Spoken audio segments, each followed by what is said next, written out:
बातमीचा अर्थ आहे भरोसा आणि तुमच्या भरोसा आहे आमची जिम्मेदारी। आपण पाहत आहात NCN न्यूज टीव्ही। देगलूर बस आगारात नव्या बसगाड्यांचे लोकार्पण, प्रवासी सुविधांना चालना। नमस्कार, स्वागत आहे आपलं आमच्या न्यूज चॅनलवर। आज आम्ही घेऊन आलो आहोत एक खास बातमी देगलूरमधून, जिथे स्थानिक नागरिकांच्या प्रवास सुविधेत मोठी सुधारणा होणार आहे। देगलूर बस आगारात नव्या बसगाड्यांचे लोकार्पण मोठ्या उत्साहात पार पडले आहे।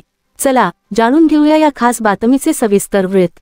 देगलूर ब्रिलोली मतदारसंघातील नागरिकांच्या प्रवास व्यवस्थेत सुधारणा घडवून आणण्यासाठी लोकप्रिय आमदार जितेश अंतापूरकर यांच्या सततच्या पाठपुराव्याला यश मिळाले आहे। देगलूर बस आगारासाठी एकूण 10 नव्या बसगाड्यांना मंजुरी मिळाली असून त्यापैकी 6 बसेस नुकत्याच आगारात दाखल झाल्या आहेत। या बसगाड्यांचे लोकार्पण नुकतेच मोठ्या थाटामाटात पार पडले। या लोकार्पण सोहळ्याला देगलूर बिलोलीचे आमदार जितेश अंतापूरकर, माजी सभापती शिवाजी देसाई, माजी नगराध्यक्ष शंकर कंटेवार, जिल्हा परिषद सदस्य अनिल पाटील खानापूरकर, शहराध्यक्ष प्रशांत दासरवाड यांच्यासह अनेक मान्यवर उपस्थित होते। आगार व्यवस्थापक संजय कुलवार यांनी सर्व मान्यवरांचे शाल, श्रीफळ आणि हार देऊन स्वागत केले। यावेळी देगलूर आगारातील कर्मचारी आणि कामगार संघटनेचे अध्यक्ष श्रीनिवास बाचावार, सदस्य दिनेश पंदरगे, बालाजी इबितदवार, वीरभद्र पडलवार यांच्यासह अनेक कर्मचारी उपस्थित होते। या नव्या बसगाड्यांमुळे ग्रामीण भागातील नागरिकांना प्रवासासाठी अधिक सोयीस्कर आणि नियमित सेवा उपलब्ध होणार आहे।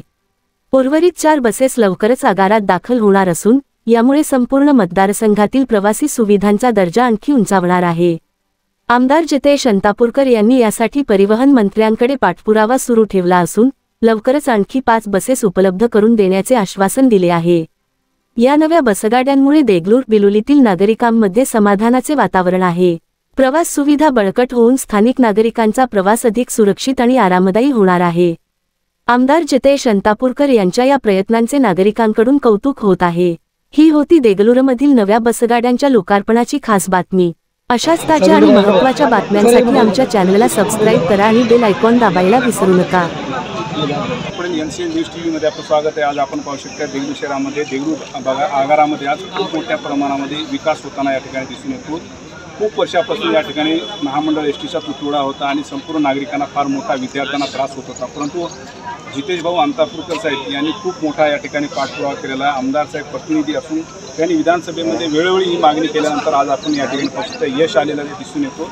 साहेब मागणी केला तर मी एकूण 20 बसेसची मागणी केलेली होती मागच्या अधिवेशनाच्या काळामध्ये। आता आपल्याला 20 बसेस या ठिकाणी प्राप्त झालेल्या आहेत। त्यापैकी पहिल्या टप्प्यातल्या बसेस ह्या आपल्याला मिळालेल्या आहेत। 2 तालुक्यांना मिळून 20 बसेस, त्यापैकी आता लागलीच 3 बसेस आहेत। दुसऱ्या 3 बसेसच्या संभाजीनगरवरून बसेस पुढच्या टप्प्यामध्ये येणार आहेत। अशा प्रकारे आपल्याकडे या विधानसभा क्षेत्रामध्ये एकूण 20 बसेस आपल्याकडे तैनात जनतेच्या सेवेमध्ये राहणार आहे।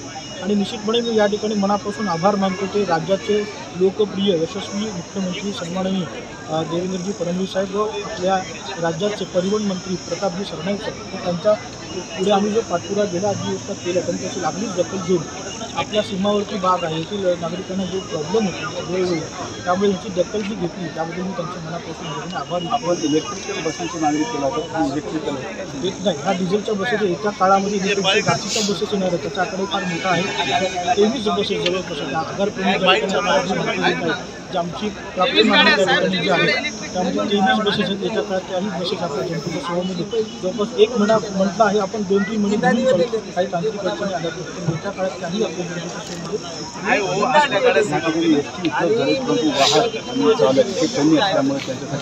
त्यांच्यासाठी सुद्धा आम्ही निश्चितपणे वेळोवेळी पाठपुरावा आमच्या जिल्हा पातळीवर या ठिकाणी जास्तीत संख्येने आपल्याला स्टाफ झाला पाहिजे आणि तोही येत्या काळात जशी संख्या वाढते त्यानुसार त्याची दखल घेऊन त्या ठिकाणी वाहक आणि चालक त्यांची देखील संख्या यापुढे वाढेल। वेतन भत्ता फार कमी आहे असं नाराज आहे। निश्चितपणे आहे ही मागणी राज्य पातळीला आहे आणि आपल्या सन्मानाने देवेंद्रजी फडणवीस साहेब मुख्यमंत्री आपल्या राज्याचे ते याची दखल व्यवस्थित घेत आहेत आणि त्यामुळे आता एसटी महामंडळाचे सर्व कर्मचारी माझ्या मते समाधान आहेत। यापुढेही त्यांच्याबद्दल जे त्यांच्या मागण्या असतील त्याही येत्या काळात सोडवल्या जातील। आत्ता आपण ज्या आगारामध्ये उपस्थित आहोत त्या आगारामध्ये अशी आत्ताची दैनंदिन अवस्था आहे की त्या ठिकाणी नुसतं अवकाळी पावसामुळे गुडघ्याला पाणी साचलेलं आहे, तर ती अडचण कधी पूर्ण याच्याबद्दलही आता आमची थोड्या वेळाखाली चर्चा झाली। त्यासाठी सुद्धा जो निधी त्याला थेट आमदारांकडून निधी देता येत नाही, परंतु ज्या माध्यमातून आम्हाला फंड उपलब्ध करता येतील त्या माध्यमातून फंड उपलब्ध करून ही समस्या लागलीच आम्ही सोडवू. जुन्या बसस्टँड या ठिकाणी काम चालू आहे, बिलवीचं देखील त्या ठिकाणी काम जवळपास 90% पूर्ण झालेलं आहे. त्यामुळे अशा प्रकारची आमची या ठिकाणी एस टी महामंडळ व आगार व्यवस्था यासाठी आमच्याकडे वेळोवेळी लक्ष चालू आहे. फक्त फंड्स अवेलेबिलिटी कशी होईल यासाठी आमचे प्रयत्न सातत्याने चालू असेल. दोन्ही जुना आगार दिल्लीचा आणि गिरोडीचा आगार यांचं आता काम चालू आहे. नवीन आगार जो दिल्लीचा आहे त्याचासुद्धा आपण लवकरात लवकर फंड कसा उपलब्ध होईल याचीसुद्धा आम्ही दखल घेऊन दोन्ही उपलब्ध करून देऊ. देगलूर आगार हा खूप रखडलेला आहे, खूप वर्षापासून लांबणीवरच पडत आहे, गुत्तेवार वेळोवेळी बदलत आहे, परंतु त्या कामाला यश आहे. त्यामध्ये काही कसं असतं, त्यामध्ये ज्या फंडचं जे नियोजन आहे ते एका वेगळ्या यंत्रणेकडनं होतं. त्यामुळे जो काही लागलेला वेळ आहे, तांत्रिक अडचणी मध्यंतरी आल्या होत्या त्या आम्ही बसून त्या ठिकाणी मार्गी लावल्या, अधिकाऱ्यांची आम्ही चर्चा करून त्या मार्गी लावल्या. त्यामुळे आता त्याचं काम बऱ्यापैकी रनिंगमध्ये आहे. म्हणजे वेळोवेळी पाठपुरावा चालू, जसं फंड्स अवेलेबल पुढे जात आहे, लवकरच आम्ही करून घेण्याचं आम्ही मानसिकता करून घेऊ. भाडे वाढ झाल्यानंतर ते प्रवाशांमध्ये आणि वाहतुकीची तक्रार होती एक होत आहे, त्याच्यासाठी आपण समान त्यांचं तिकीट असावं अशासाठी काय निश्चित आम्ही असेल की राज्य सरकार जिल्ह्याचं खूप त्याच्यामुळे पाचच्या पटीचं ठेवायला पाहिजे, पाचच्या पटीत. आम्ही ही मागणी राज्य सरकारकडे करू. आम्ही काय केल्या करतो शेतकऱ्यांच्या कर्जमाफीसाठी आपण काय निश्चित आम्ही वेळोवेळी पाठपुरावा करू. शेतकऱ्यांना कर्जमाफी झाली पाहिजे, शेतकऱ्यांना वीज या प्रत्येक बाबतीत सोयी.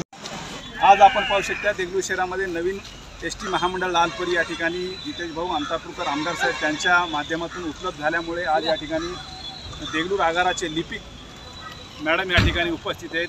जाणून घ्या कशा पद्धतीने हे महामंडळ पुढचे येणारे किती दिवसात येतील. मॅडम आज जे एस टी महामंडळ या ठिकाणी उपलब्ध झाले त्याच्याबद्दल मी माननीय जितेशराव अंतापूरकर साहेब यांचे मनापासून अभिनंदन करते. त्यांनी आम्हाला ग्राहक कर्मचाऱ्यांना नवीन बसेस उपलब्ध करून दिलेल्या आहेत. या ठिकाणी 5 उपलब्ध झालेले आहेत आणि ते नवीन आहेत, एकदम कोरे आहेत आणि एकदम फ्लाईट सारखे या ठिकाणी सीटांचे कव्हर दिसून येतो आणि छान सुविधा संपूर्ण या महामंडळ एस टीमध्ये आहेत. आणि आज पहिल्या दिवशीच आज लोक अर्पण सोहळा एस टी महामंडळाचा झाल्या आपण पाहू शकता. लिपिक मॅडम व त्यांचे संपूर्ण कर्मचारी आज या महामंडळामध्ये बसून आहेत आणि खूप छान हा महामंडळाचा पूर्ण लालपरीचा अवतार दिसून येतो. संपूर्ण सोयीसुद्धा याच्यामध्ये उपलब्ध आहेत. खूप चांगल्या पद्धतीची महामंडळ या ठिकाणी देगलूर आगारामध्ये उपलब्ध झालेली आहे. कॅमेऱ्यामध्ये माणसोबत मी साठ पडेल यांचे